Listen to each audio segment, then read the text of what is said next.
Atraksi barongsai mewarnai peringatan Hari Kemerdekaan Republik Indonesia ke-80 tahun di Melabuh, Kabupaten Aceh Barat.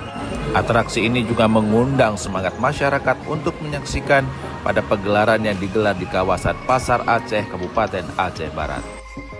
Di atraksi barongsai kita memperlihatkan keakraban, kebersamaan dalam saat-saat sekarang.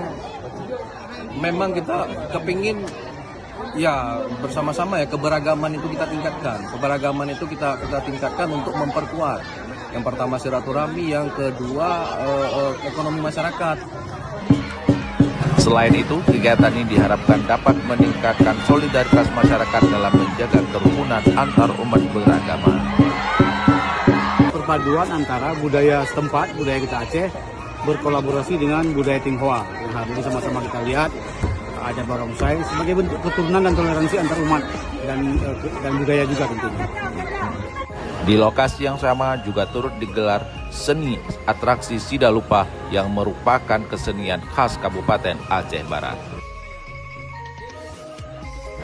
Dari Melabuh, Kabupaten Aceh Barat, Teguh Dedi Iskandar, Kantor Berita Antara mewartakan.